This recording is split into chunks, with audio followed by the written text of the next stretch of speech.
Thank you for your patience as we get started. I'm Dr. James Waller. I am the acting director of the Gladstein Family Human Rights Institute and a member of the faculty in Literature, Cultures, Languages, and Human Rights. On behalf of my co-organizer, Dr. Erica LaPlante, it's our pleasure to welcome you to the Dodd Summit on Sport and Human Rights. We want to start with a land acknowledgement, which acknowledges that the work we do in human rights is often trying to correct the work that's been done in human wrongs.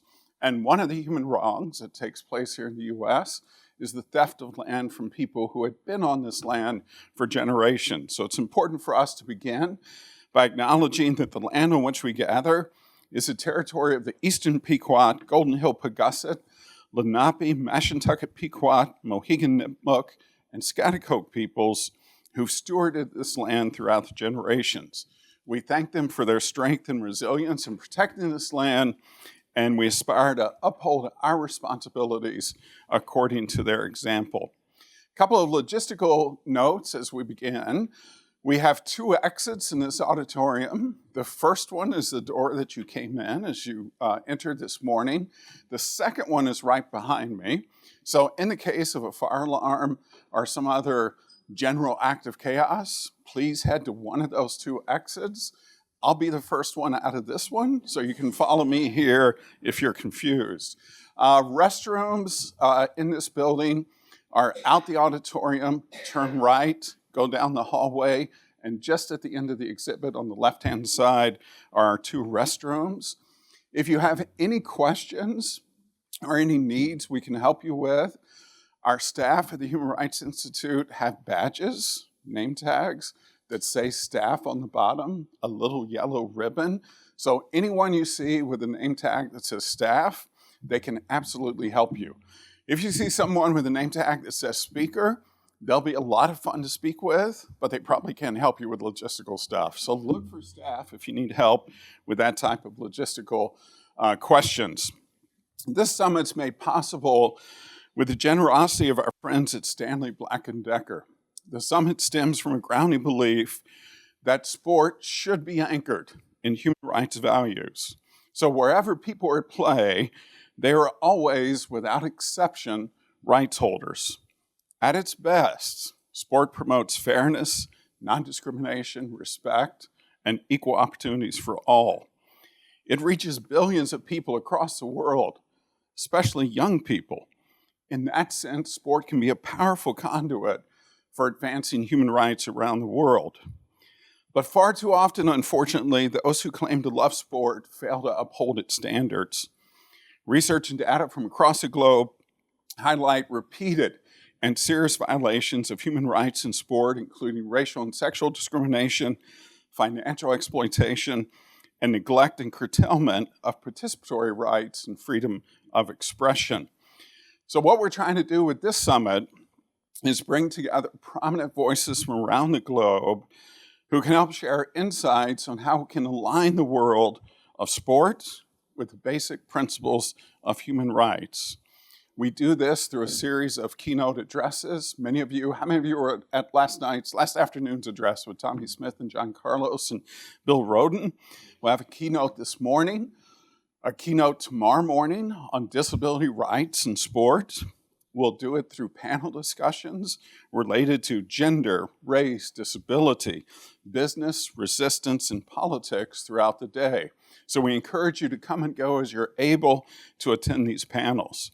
The summit's free of charge, and it's taking place throughout the day, today till 5 o'clock and tomorrow from 9 a.m. to 3 p.m. We'll be here, all of our sessions here in the Konover Auditorium at the Dodd Center for Human Rights. If you show up and you aren't able to find a seat, we have overflow arrangements in the lobby and in the tent outside, so you can still watch the proceedings from there. In addition, we encourage you to visit our remarkable new exhibit that just went up 2 weeks ago in the hallway just outside Conover Auditorium that looks at the history of sport and human rights at UConn, some of which has been wonderful and progressive and helped us move forward, and some of which has been less than progressive. It's been regressive and has kept us kept us moving backwards at time, but it's a great exhibit curated by Drs. Erica LaPlante and Kathy Lieball. So that is where we're at for today.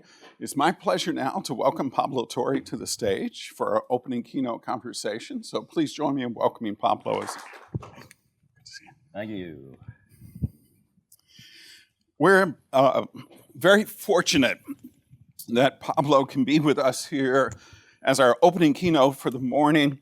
As many of you know, Pablo is leading a young generation of journalists following the footsteps of giants like Bill Rhoden, who moderated last night's conversation, who are astute observers on how sport intersects with cultural, social, and political issues.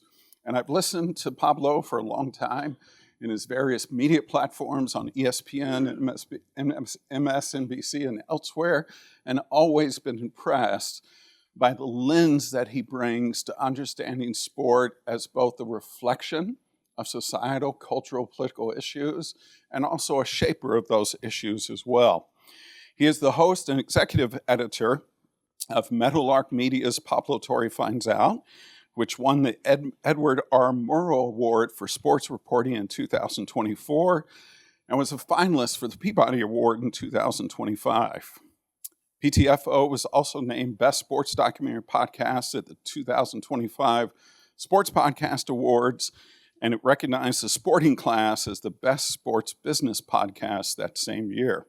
Since 2012, Torre has worked as a TV host and commentator for ESPN, where many of you have seen him on Pardon the Interruption and Around the Horn, the network's highest-rated daytime programs. Pablo is a contributor and co-host of NBC's and MSNBC's Morning Joe, The 11th Hour, and Deadline White House. Most impressively, he holds the record for biggest comeback in Celebrity Family Feud history. Well done. That's a fact.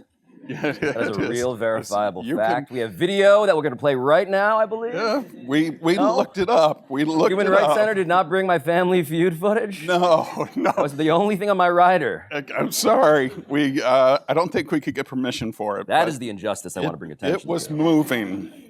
Yeah. Last night, many of us had the privilege of hearing Bill Rhoden moderate a conversation with Tommy Smith and John Carlos, two iconic figures of protest from the 1968 Olympic Games in Mexico City. So using that as a bridge this morning, I wanted to ask, Pablo, how do you think about athlete protests, kneeling, wearing armbands, etc.?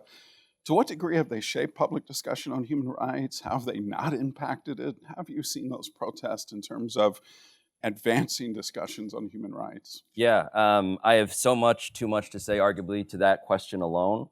I do want to say thanks for having me. Yeah. It's incredibly, I am 40.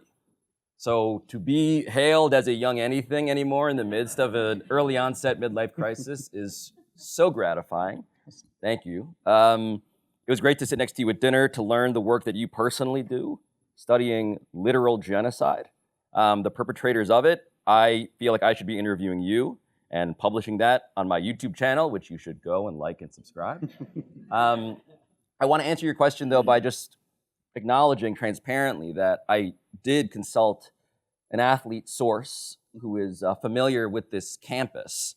And when I asked Sue Bird what I should be talking about in response to a question like that, she said, quote, "All my Storrs memories include national championships, the dairy bar, and Ted's." She then referred to something about how Ted's having a drink called the Beaver. And then she winky emoji'd me, and I'm like, I don't know what that means. Look, the idea of athlete protest and getting to sit in one of the front rows listening to John Carlos and Tommy Smith and feeling overcome by the power of that video reminded me that typically in response to a question like that, I should say that sports is politics. That's kind of the position of an institution like this, and that is correct. It also reminded me, though, as you hear the boos at the end of that video, which everybody remarked on, rightfully, that part of the reason why that protest, why kneeling, why armbands, why what the WNBA players did in flipping a Senate race, in which Sue Bird was a key part during the pandemic, is that they are doing something that many people watching sports did not ask for. And so sports is politics, but sports, crucially, is also not. There's a metaphor that a friend of mine uses sometimes, and I come from ESPN, of course. And I was there for 13 years. I still do PTI part-time. Tony Kornheiser is, in fact, my television grandfather, still today. But what I learned is that when you do, quote-unquote, inject politics into sports, and an audience consumes it that did not come to sports for politics, you get a reaction and you get consequences. And what John Carlos and Tommy Smith outlined were personal consequences beyond merely mentions on Twitter, but real-life costs to their families. The power, though, and the consequences of what they did, it stems from the fact that they were, in some sense, intruding on a space that, in the minds of many people in their audience, they should not have been. They should not have acted that way. The metaphor my friend uses sometimes is it's like going to a vending machine and getting a chocolate bar only to discover that someone has given you tuna fish. That's what it feels like sometimes to protest or to point out political issues in sports. And the power in that, the power in the question you just asked, is that that's how you reach people who are not searching for this stuff already. So to come here to a campus that is so inspiring in its energy and its investment into the topic of human rights in sports, just know that from my point of view, it has never felt more radical. And I say that knowing I just listened to something so moving that took place in 1968, right? Well, why is it feeling especially radical to me now? It's because we should have learned the lessons from 68. It seemed like there was a bit of a Euro step head fake towards those lessons being implemented in 2020, during the Black Lives Matter movement, during the pandemic, during the first Trump administration. And for some reason, the shot was never made, so to speak, to torture the basketball metaphor. Yeah. And I think part of it is because people really did, in large part, the audience, the market testing said, we don't want you guys ruining this thing we love. Ruining this thing we love. Scare quotes around all of it. And so to me, the power of protest in sports in that way, of those gestures, and again, it was crazy to watch the video and realize we've been getting almost 60 years out of 9 seconds. Yeah. John Carlos and Tommy Smith, that's the math on it. The reason it's so impactful is because sports has this almost, I would say not almost, I'll stop qualifying it. It has an unparalleled power to make an impact because you're reaching people that aren't looking for it. You're reaching people who aren't trying to seek out what two brilliant men like John Carlos and Tommy Smith at that age, black men in America, in 1968 wanted to say to them. And so much of what I think about now with sports is that sports has never, as an industry, as an economy, as a cultural institution, it has never been more valuable. And I mean that literally. So a lot of what I think I see sports through, and this is, again, me as a reporter, I am somebody who studies this stuff and tries to investigate this stuff and ask the questions like you were asking. Why does this matter? Is it important? Was it a moment? Was it a head fake? The amount of money in sports stems from the fact that its audience in this moment right now is truly unparalleled when it comes to the last remaining big tent left in American life. I mean, I get to sit here in front of an audience of young people, and you guys wrecked the sports business economy, the television economy, the media economy, because all of us got addicted to cell phones. And the reason I bring that up is because when none of us really watch the same things anymore, there's a bit of a, in the land of the blind, the one-eyed man is king kind of dynamic. It's the tallest person in a room full of short people. Look at what the top 100 highest rated television shows look like every year. And literally, over 90% of them are football games. Look at what people gather to watch collectively. There is nothing like the Super Bowl. There is nothing like a sporting event in terms of the tonnage of attention from people who, and this is crucial again to go back to the vending machine metaphor, from people who are not seeking out a political gesture. They come for the games. We should never forget that they come for the games. The power is that you get to tell them something as an athlete that is true to you and meaningful to you, and they have to grapple with that. And we're just in a time right now in 2025 when the siloing and the fragmentation of media is so terrifying that it's breaking what would be normally referred to as American culture. There really is no mainstream anymore. The thing that comes closest are sporting events and Taylor Swift, baby. And I hate to break this news to you, but Taylor Swift and the NFL tend to have a strategic partnership going on right now, I dare say, in recognition mutually of perhaps that largesse, that attention, that spotlight. Yeah. And so I just think what athletes can do, which is be in the spotlight and then control it, however briefly, for 9 seconds, kneeling on a sideline.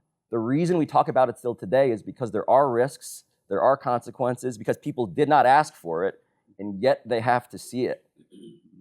We just don't have many spaces where we, Americans, have to see that stuff if you scroll past it. Yeah. No, I want to go back to something you said earlier, and in our conversations with Bill Roden as we did the event planning for last night, and Bill mentioned this last night, he really believes that we're living in a time of the death of resistance. He just doesn't know where the resistance has gone. He looks at 1968, it's 57 years ago, and he looks at today, and he just doesn't know where the resistance is. And he thinks it's largely because of money. But you work in this space, you interview and talk to athletes often.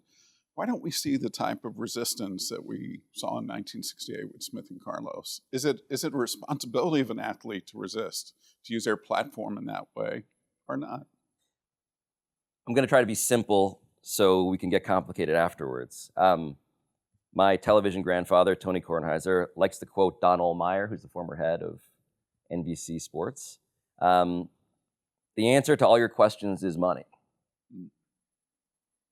There are nuances there and wrinkles there, but something that I find fascinating, part of the stories that one of them, an ongoing series, an investigative series on my show that I've been pursuing, has been into the NFLPA, the National Football League's player union.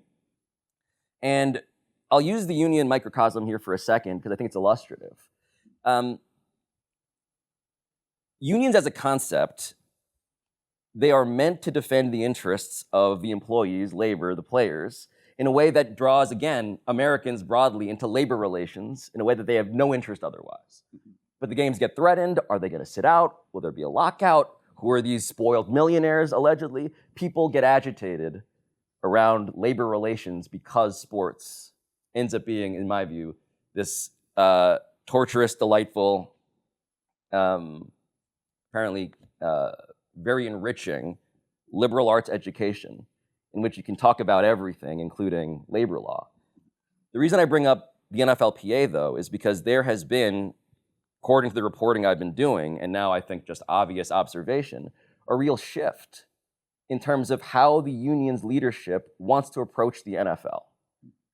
So the NFL, for those who would like me to spell this out, I always feel obligated to point out stuff that blows me away but may feel numbingly obvious. It's the biggest and richest and most powerful sport and cultural institution in America. College football is number 2. The NFL makes so much money that the leadership strategy from the players' union in the last couple administrations, their approach has been, why should we be so adversarial? There's so much money to go around. And a union is a useful case study in this regard, I think, because its premise is almost definitionally to be adversarial. You are at a bargaining table, sitting across from billionaires, the richest people in sports, Roger Goodell, the commissioner, and your job is to understand that they are coming to curb stomp you. They are following the money, they want more of it, and you are the thing that stands in the way. And when you think about labor, of course, you think of so many quotes. I think of so many quotes throughout the history of sports. I think it was Donald Sterling, perhaps on one of the leaked audio tapes, in which he said, in a moment of, again, sort of insane lucidity, who makes the game? We make the game. The owners make the game. The players don't make the game. Players come and go. The revolving door in the NFL is the shortest contracts on average in American sports. The owners, the billionaires, keep it, pass it along to their children. And on it goes, forever. And so there is inherently this power imbalance at any CBA, collective bargaining agreement negotiation. Why am I going on about CBA negotiations? It's because when your attitude to run the NFLPA, the body tasked with counterbalancing that fundamental economic pressure, when your approach is, we can all get rich if we don't fight, why would anyone in a lesser individualized position have a different logic? An individual.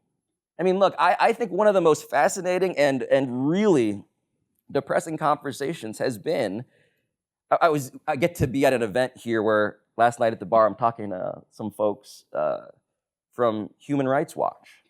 And I was talking about the Riyadh Comedy Festival. And if you remember that conversation, at least the conversation that I heard, there is now this acknowledgement that we all have a number. We all have a number. You would go perform. We would do this talk, you and me, in Riyadh if they paid us enough. That's the implication. And for comedians and for anyone, what a relatable premise. I think if you were to, each of us should do that exercise right now. This sample here at the literal Human Rights Symposium, ask yourself, what would you need to be paid to attend this event in Saudi Arabia? I'm guessing all of us, if we're being honest with ourselves, we contemplate that. I say that merely to say that in a far less conspicuous and far less dramatic fashion, that's the calculus that everybody in America is making. That's the calculus that every athlete is making. That's the calculus in the aftermath of Colin Kaepernick that LeBron James, on some level, is making. Why was I campaigning for Hillary Clinton in 2016? Again, nuances and caveats there. That didn't go great for lots of reasons. Why am I more silent now than I was then? Why are the most famous athletes with the biggest platforms less vocal now as this administration is more autocratic than it's ever been, than maybe any administration in America has ever been? Why are athletes all of the time going overseas to places like Saudi Arabia? Why is literally Tom Brady standing next to Turki Al-Sheikh, the guy who's running Saudi Arabia's sports and entertainment program, for promo videos? Everybody has a number. It turns out that the number might not be as high as we would have hoped. No, that's fascinating. It's the economics piece that you're talking about, the money piece. One of the human rights that we work on here at the Human Rights Institute are economic rights. I know one of your big reporting that made a lot of news led to the documentary Broke, and how, which struck me that in some ways this is a violation of athletes' economic rights, the ways in which they're used, as you said, in the NFL for very short-term contracts. There's no long-term stability provided there. Have you thought about that as a human rights issue for athletes who seem to be almost used in this way, exploited in this way in such a short-term benefit? Yeah, the reason why I try to always frame it in the context of ownership and labor is that the athletes are not the people who are putting the economic pressure that reshapes American culture through sports. They're not. What they are, though, are the people that you recognize. They're the people you might pay attention to. They're the names you know, the things that may stop your infinite scroll on your phone for a second. That's why all of this is redounding to athletes. But it's also true that the scare quotes I put around spoiled millionaires is, of course, farcical. Part of the difficulty of organizing in the NFLPA is that you have a truly vast body in which, by the way, the leadership, I believe it's certainly it's on the medal stand in terms of how well paid union leadership can be in America. Top 3, the NFLPA. They have $1 billion war chest to manage. But their constituency has the aforementioned Tom Brady, and it has the guy who has zero economic security, whose dream is to make 6 figures for 5 years. So that's the difficulty of organizing. That's the reality of athlete economic welfare. We should relate more to the athletes than the owners. Right. And we're living at a time when the American attitude, part of the reason why this is happening, in my view, is that we all have been conditioned to be aspirational billionaires, thinking that we should all have the opportunity to be like the people at the very top. The same people who are rigging the system such that you can never join them. And the athletes, yes, they win on some level, some mixture of genetic lottery, and or they are simply some of the hardest workers you've ever met. But their particular status is absolutely, intentionally and inadvertently suppressed financially by people who have no interest in letting them accumulate power and leverage and the ability, for instance, to sit out some games. Financial education is so clearly a solution, one of them. It's not the entire solution.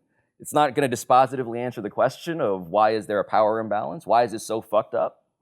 But the reality that it hasn't been instituted, I think, owes to the lack of incentives for those who could pay for it, who could do that, and don't.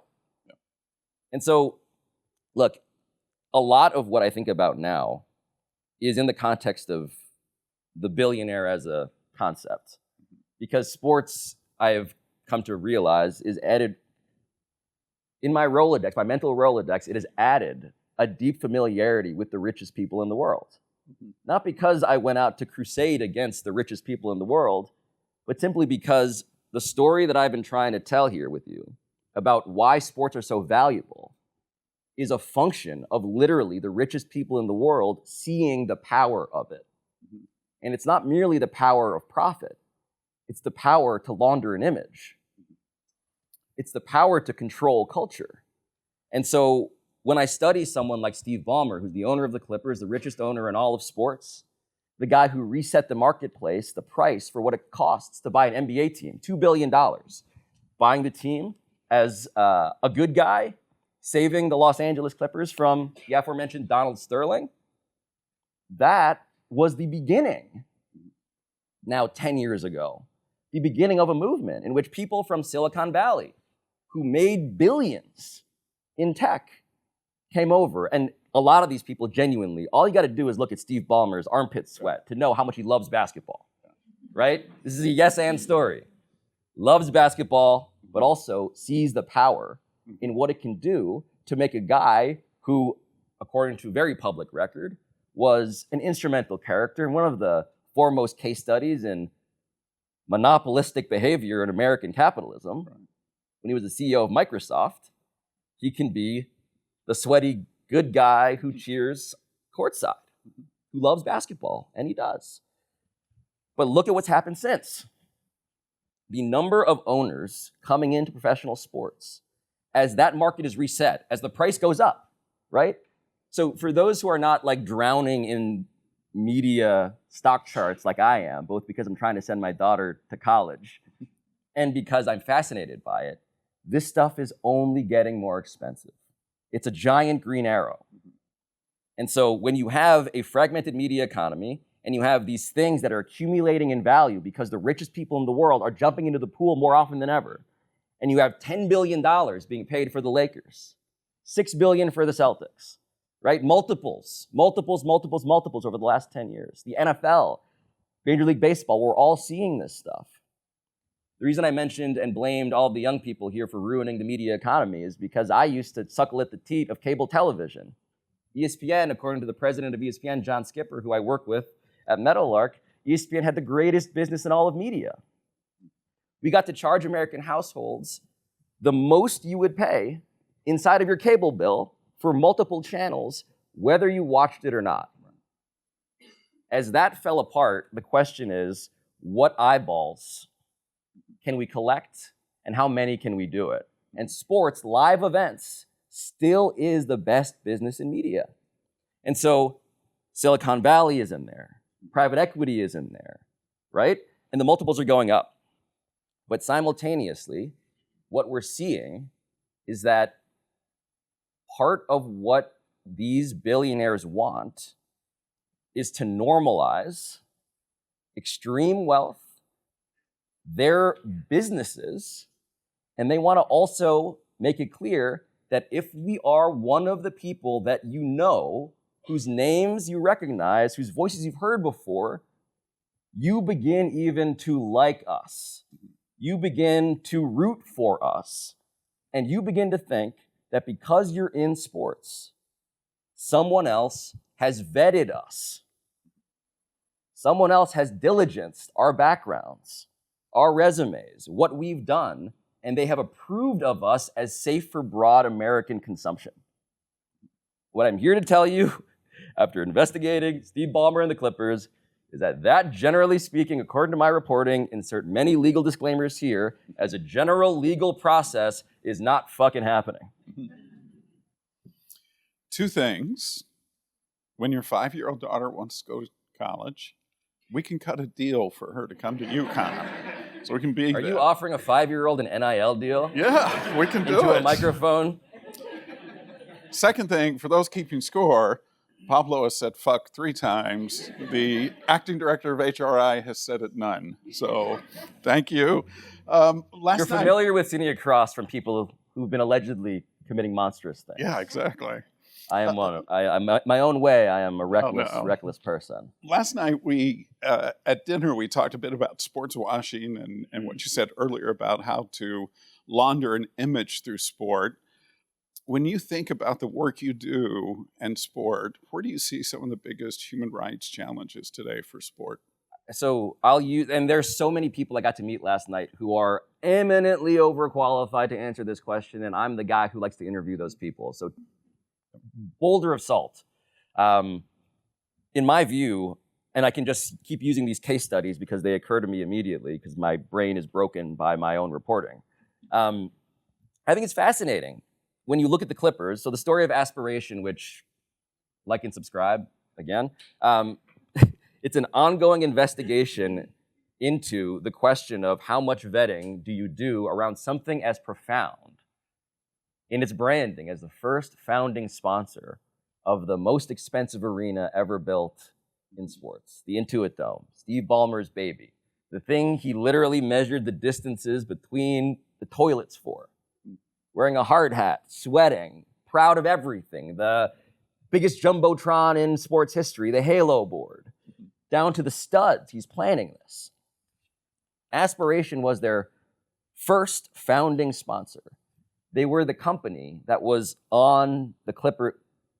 set to be on the Clippers jersey, their jersey patch. So for those not familiar, the NBA now sells real estate on the jerseys. Again, how do you get eyeballs to see brands? How can you monetize those eyeballs? Jersey patches. Everything is kind of NASCAR now. You know, a zillion ads everywhere. The NBA has put patches on the jersey that companies can buy. Aspiration, that deal, it was a $300 million plus 23-year sponsorship deal that the league office had to approve. And Adam Silver is asked, after the news breaks, and I should probably speed run some of this, it was a company that was a pro-climate change company. It was a company that sought to zero out the carbon footprints of businesses and celebrities. Drake was an endorser. Leonardo DiCaprio was an endorser. Robert Downey Jr. was an endorser. Orlando Bloom was an endorser. Kawhi Leonard was an endorser. Kawhi Leonard, who you may recall from such general characteristics as him hating speaking in public. He was paid as a sponsor more than 4 times as much as all those Hollywood A-listers combined in a secret deal that never got announced. And I'm not here to impose upon a human rights symposium. Salary cap circumvention is one of the great crimes against humanity. I am not. What I'm here to say is that that deal and all of its tentacles, my reporting explains in more depth why I'm so fascinated. That deal, when Adam Silver is asked about all of this, had you ever heard of aspiration before? He very clearly says, no, had never heard of it. So forth and so on. I obtained paperwork for that contract, and the paperwork says explicitly, this deal must be reviewed explicitly, approved explicitly. Expressly approved is the actual, again, legal language being very important for those who may be listening in my podcast feed, who may represent such leagues. Expressly approved is the language. That was part of the condition of the deal. Adam Silver is then asked later about this paperwork, and I tweeted this out because internet addiction requires me to also be on Twitter, where I do some reporting. And he backtracks and says, actually, I had heard about aspiration, but I blah, blah, blah. It doesn't track. So when I say that they're not really vetting this stuff, that's part of what I mean. Why am I saying all of this to you? Why is it yet another long wind-up essential to me beginning to answer a simple question? It's because aspiration fell apart in a giant, flaming garbage heap of fraud. Its co-founder has pled guilty to wire fraud, 2 counts. It went to default. It was bankrupt. Ballmer kept putting in money. Kawhi Leonard kept getting paid. All of that stuff was happening. Aspiration can't pay its bills. The partnership with the Clippers, of course, collapses. It is explosively public. And they got to figure out, what do we put on the jersey patch? They were going to be the jersey patch. By 2023, they weren't going to be the jersey patch. So last month, I believe it was, I lose track of time, a couple weeks ago, I am infinitely scrolling, and I see an announcement. The jersey patch sponsor for the Los Angeles Clippers is, does anyone know? Visit Rwanda. I am told, I have friends who've gone and seen the gorillas in Rwanda, who I know you have yourself. Maybe in another bout of me talking to people who know more than me about stuff, you know quite a bit about the country. It's also a country that is currently, of course, almost globally famously embroiled in the story of the genocide in the Congo. Are you vetting this stuff? Are you reviewing this stuff? Are you taking a pile of money on the table and saying, we got some more money? That's like the one story. Yeah. The New York Knicks, they have a jersey patch too. Anybody know what their jersey patch is? Abu Dhabi. What is Abu Dhabi? We're looking for the Jeopardy style answer.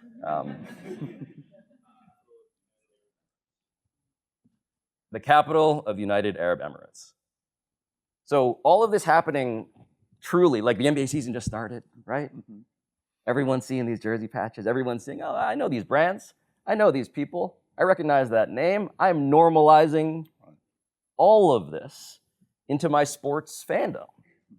And this is also when we're seeing so many comedians, influencers.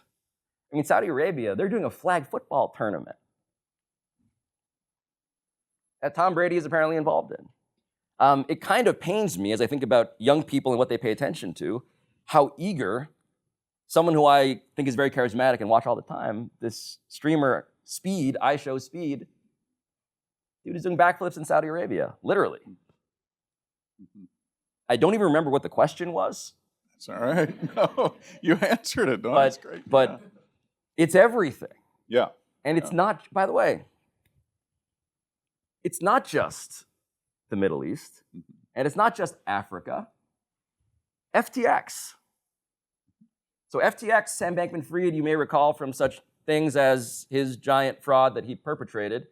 And the videos, by the way, that he filmed next to Tom Brady, who keeps on coming up, truly unintentionally today, but I'm realizing probably do the Tom Brady episode. He would film these selfies with Tom Brady and with Steph Curry. Steph Curry was an FTX endorser. The name of the Miami Heat's arena was FTX Arena. According to my reporting, the Miami Heat and the NBA didn't do a ton of vetting when they agreed to that. These are things that are not accidental. It's not accidental that Enron, a couple years before they became a publicly known scandal, bought the naming rights to the Houston Astros ballpark. It's not a coincidence that FTX spent some of their money not just on Tom Brady and Steph Curry and the Miami Heat, but they did one of the most poetic things I've seen in what I will gladly and confidently call sports washing. There was a fraud being perpetrated. There was a need to make this normalized. The brand, the people. That weird-ass dude, Sam Bankman-Fried, knew, and I've talked to so many people who have talked to Sam Bankman-Fried, who interviewed him actually at Miami Heat games. He was put on the Jumbotron in-arena camera with a giant oversized shirt that said FTX on it, and they interviewed him, and he was this like delightful, weird nerd. He became normalized. He was targeting sports. He knew the difference, fascinatingly, between Tom Brady and Dak Prescott.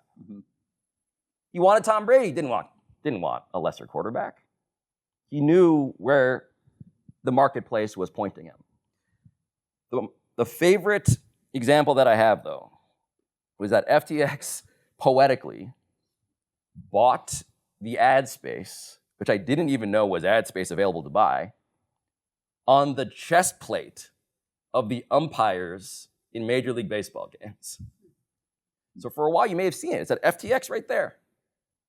And part of me just can't help but think, again, I see sports as so important that I can't help but think of, like, what if a Supreme Court justice's robe had, like, NASCAR patches on it? I don't think it's a coincidence that FTX wanted that real estate too. Yeah, no. Let's, we're going to have time at the end for questions from the audience, but I want to ask Pablo just two more questions, both of which take us a little bit, start to veer away from sports into the political sphere. The first one has to do with transgender athletes. You won the Murrow Award for your episode with Ember Zelch, a transgender athlete. Obviously, today we're seeing a rollback in terms of federal policies related to transgender athletes and LGBTQ communities in general. Yeah. What do you see as the threats there? I mean, how far is this going to be rolled back? What are the things we can do in response to it? We've talked about resistance of athletes, but it's resistance of all of us to these type of policies. How have you been understanding those? Is Red here? Yeah. I bring up Red because Red is an excellent fencer. Red is somebody who's been the target of Fox News coverage. And I just wanted to point out Red because this is a story that I started with Ember Zelch that more recently came to Red. I would love, is it okay Sure. if Red just gets to say, if you could give a quick summary of what your experience was, because I think it's interesting. And I did not plan this, so technologically, Red, if you want to step over to the microphone. we have a microphone. Oh, sorry. So here's the backstory. I do this reporting on trans athletes. I think it's, spoiler alert, one of the most, perhaps the most overblown moral panic in American politics. And Ember Zelch is a person I want to tell you about after I introduce you to Red, because Red messaged me on LinkedIn after I did an episode in which Red was a character. We interviewed Red for the episode. And, you know, a LinkedIn message came, hey, you're going to be at this place I go to school at now. And so I just wanted to... Yeah, so one of the things with talking about trans athletes is vaguely there's an understanding, at least in more liberal spaces, that this is an absurd thing that we acknowledge is a way for right-wing media to cop out of talking about more important political things like when my thing was going viral, Trump announced his tariffs and everything was in red. The Dow Jones was looking like a skyscraper that stockbrokers were probably going to jump off of. Damn, thought that was going to be funnier. Anyways, so one of the things with it is it's talked about as something that is absurd and a political thing that like is just a culture war. But I think that one of the things that we need to do when talking about this more broadly is understand it as a vehicle for right-wing radicalization, which is what it has become. And in our country, we need to confront the facts that we are marching full tilt towards fascism, and dare I say, we've crossed the Rubicon. And this is one of those issues that is used in the making of great man myths, and our society has gone from the great past that it was. And I've seen on Twitter and other hellholes, Fox News, that I and other trans athletes are used as an indication of our culture being in decline. And it's one thing to talk about how it's used by Republicans to win elections, but it also is used to more broadly dispel rhetoric that targets minorities. And it's not just trans athletes and transgender people, but oppression and bigotry is very all-encompassing. It's very rare that you'll find something or find someone, but you will, because America and American politics is completely nonsensical. But you're not going to find someone that just says, man, I hate trans people, but every other minority is cool. And a lot of the rhetoric surrounding transphobia and trans athletes in sports is used as a way to then talk about other issues and say, well, it's also the gay people, or they're doing shit to the kids. And the they then becomes, as you know, and we know when we study genocide, and especially in more Eurocentric cultures, it becomes the Jews, or it becomes this mythological they. Or in other cases, it'll be other aspects of bodily autonomy. So one of the things is with Riley Gaines. She is famous for tying for 5th place against Leah Thomas. And she has made a career out of being someone that tied for 5th place. And she has gotten a podcast and regular Fox News appearances out of talking about anything related to trans athletes. But she doesn't just talk about trans athletes. She talks about bodily autonomy for women. She is actively working against Planned Parenthood in its entirety as an entity. And so when we talk about bodily autonomy for trans people, it's never just in the vacuum of whether it be some middle schooler that wants to play badminton or be a 3rd string backup softball catcher, or me. But these movements that are talking about trans athletes are also talking about incredible aspects of bodily autonomy that you cannot divorce from the other things that these people say. So on that, oppression is intersectional, and it's all cut from the same cloth. Thank you. Thank you.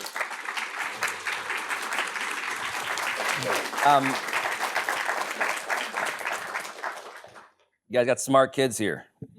The reason why Red and Ember Zelch are characters, are people that I want people to know about, is not because they are these sort of like exotic characters that you should learn about. It's because, like Dare and Red, I don't want to offend your athletic scouting report.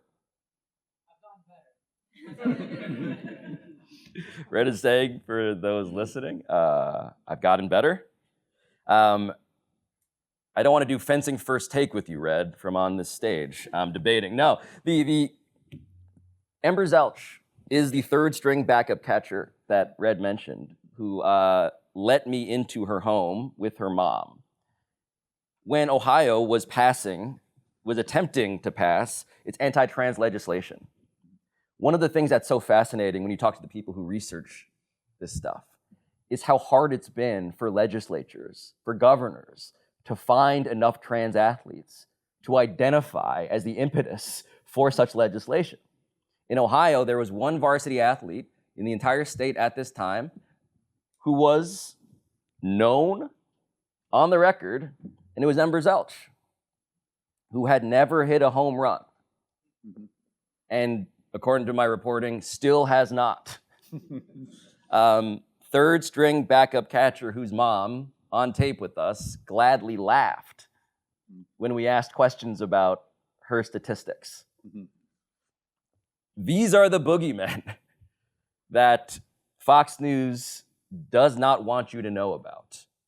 Red, the opponent that Red faced, who became a Riley Gaines coaching tree branch of culture warrior victim who said, this happened to me, and you need to know about the injustice that was visited upon my athletic career. I had, in the way, now generally speaking, so many athletes have claimed. Trans athletes are coming for your trophies, they're coming for your scholarships, for your safety, for your whole way of life. This same athlete who said that facing Red was this trauma had not so long before literally competed in a mixed fencing tournament, fencing against dudes without any question, without co-opting even what Colin Kaepernick had done, which was kneel. Red's opponent, in withdrawing from their match, kneeled. Like that was the injustice to bring attention to. When the president of the NCAA, Charlie Baker, was interviewed in DC in front of a congressional hearing, he was asked, how many trans athletes are there? And he said there are less than 10 in the NCAA that they know of. So less than 0.02% is causing what has been framed by Fox News as an 80-20 issue. 80% of the country says, get these people out of sports. 20% say, well, maybe we should reconsider why we are talking with bloodlust about people who, statistically speaking, like any class of human, largely and overwhelmingly, and with apologies to Red, aren't that good at sports. And so I believe firmly that we should talk to scientists around hormones and regulations, the rules and how we draw them, the lines and how we draw them, reconciling those rules, which, by the way, have existed this entire time.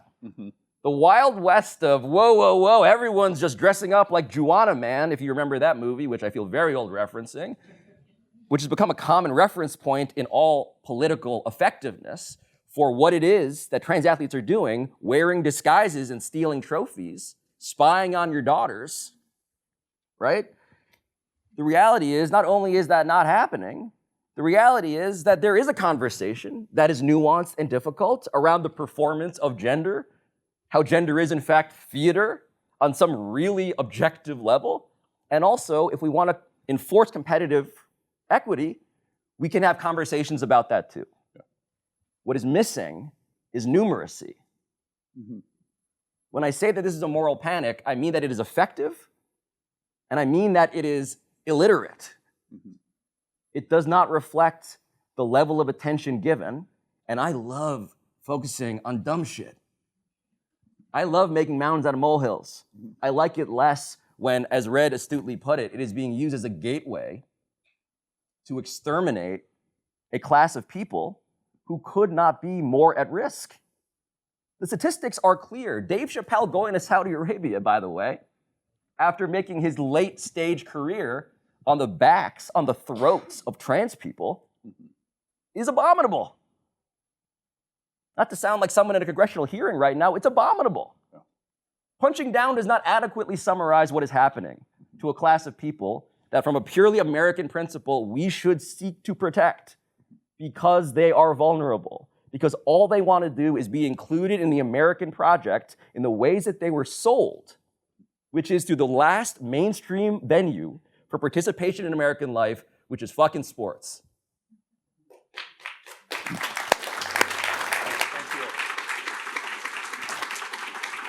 I had one more question I would ask Pablo, which is also, I think, about moral panic, which has to do with immigration and our fear of immigrants and the illiteracy of that. And I know as a first-generation American, he has some deep thoughts about it. But I want to make sure we have time to take a couple of questions from the audience. So if you have a question for Pablo, please just make it direct, a question, not a statement, something like, Pablo, is it true you only went to Harvard because you couldn't get into UConn? That's great. It's a direct question.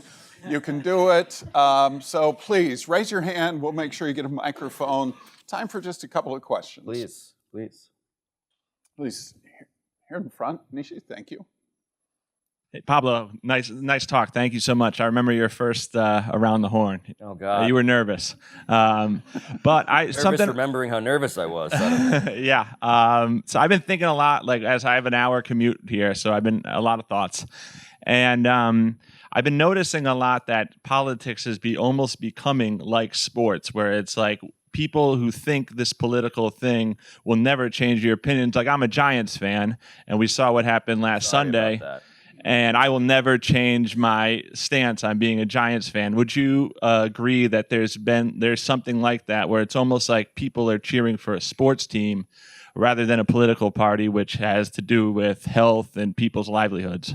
Yeah. I agree with and resemble the premise of your question. So you referenced Around the Horn, which I love and adore.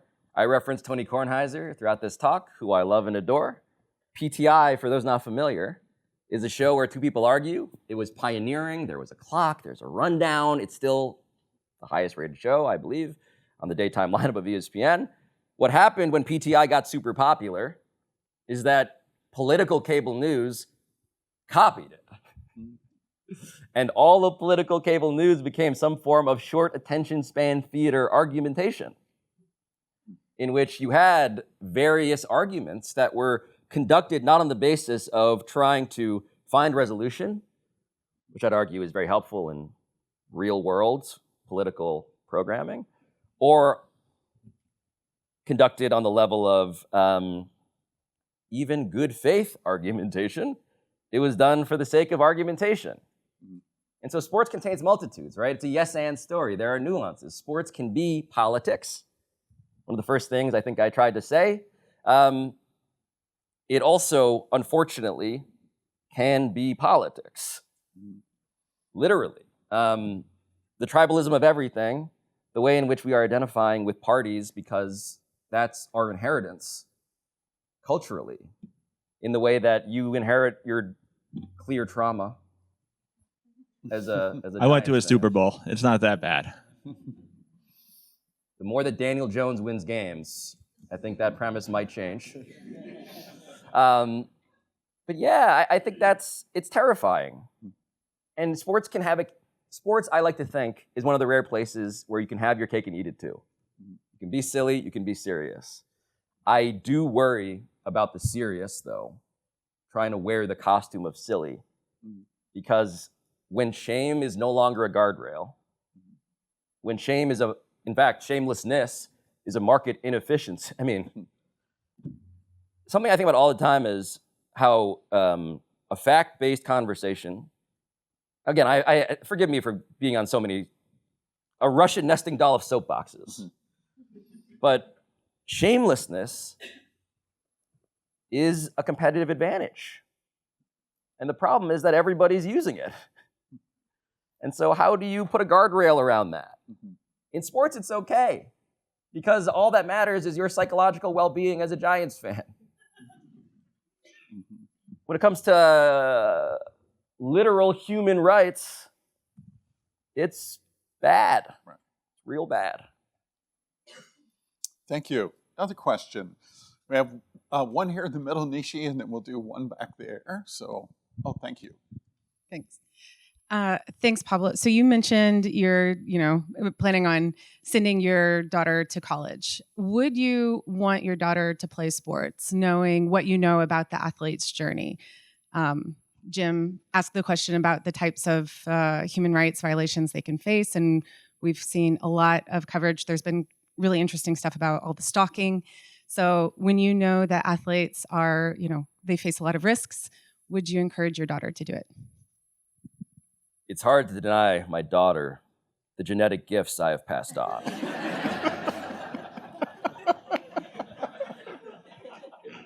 It's really tough to say that and everyone laugh. My daughter's in soccer class already.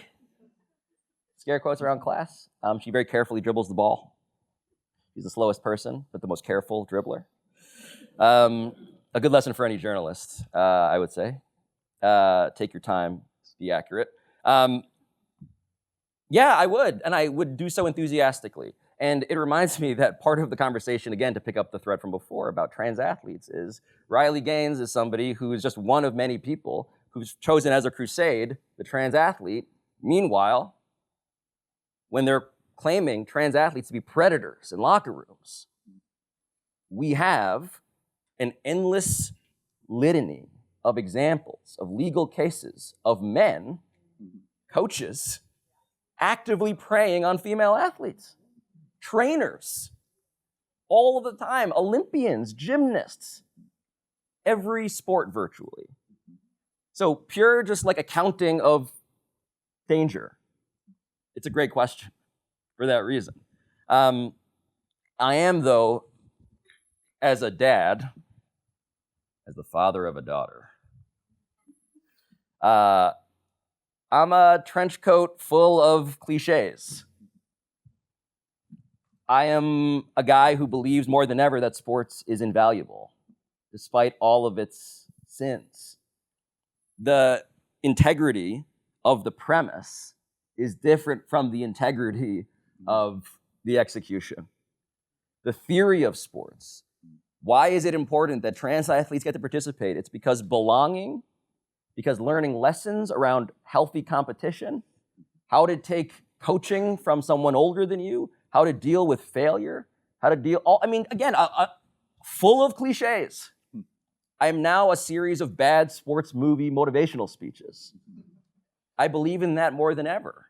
And that's despite the fact that there are bodily and real and documented threats, especially to girls who choose to play it. That said, I've been at this for 5 years, so my investigation continues. Thank you. We have time for one final question. I saw a hand there, please. Just here. Thank you. Hi.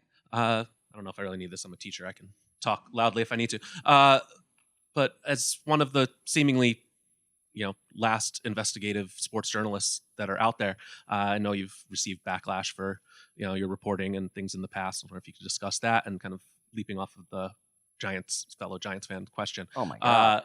How does that reflect, the current climate? Yeah. I didn't get into this phase of my career in order to investigate serious stories. I got into it because I believed that, again, testament to the power of sports, that there are really good stories that journalism is best equipped to tell. We live in, again, this media economy where the algorithm is giving us constantly stuff we've already expressed that we want. And so what does that kill? One of the things it kills is, I think, the element of the most ancient storytelling technique, which is something you did not know before.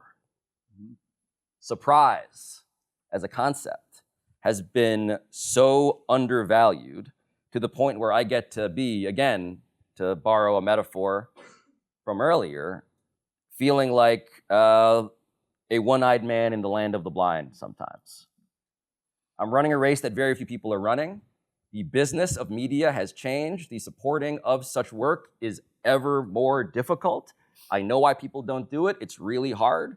You get people mad at you. I cannot walk into the Intuit Dome I believe, without looking over a couple of shoulders. Such things are not for those who don't want to lean into them. But I do think that sports, to go back to the Steve Ballmer thing, sports is so important because in that guardrail-less political landscape, in sports, there is the ability for the richest people on earth to feel something like accountability. Because sports still, as of 2025, mid-October-ish, sports has to pretend to care about rules. That is such a special, rare concept where shame can be visited upon someone who is the rich, $150 billion, has to answer questions about fair play, about competitive balance, about these things that he has evaded literally, or can evade, generally speaking, in American life otherwise, man. It's a pressure point. Right. It's a pressure point. And part of it is because, to owe to the pit stains of Steve Ballmer and of myself at this point, as I continue to gas bag, what they want in sports, they cannot simply buy. It's a rare thing. You got to earn and win a title. You got to get players within the rules. You got to trust other people. You got to work your ass off. You have to be, again, a bundle of cliches that have never felt more like radical suggestions for what the rest of America should maybe think about. Thank you. Please join me in thanking Pablo for...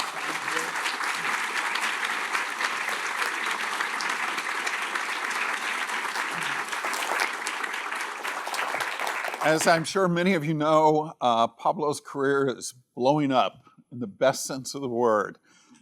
He is a busy, busy man doing great work, and yet he still took the time to be with us here both last evening and today as well. So Pablo, thank you for the gift of your time and your expertise. The pleasure is literally, truly, truly, truly all mine. It's incredible to be at a place that also feels more radical and necessary in 2025, as I tried to start this thing with, than ever. So legitimately, what a fantastic thing to be a part of. Thank you. Thank you. So our next panel starts at 10:30. We have a 15-minute break. There'll be coffee and snacks outside, right, Eric? Okay. I said that, then I thought there's going to be a riot if there's not. There's at least coffee outside. We will start again here promptly at 10:30. Would love to see many of you come back for our panel on gender, sport, and human rights. So thank you for being here.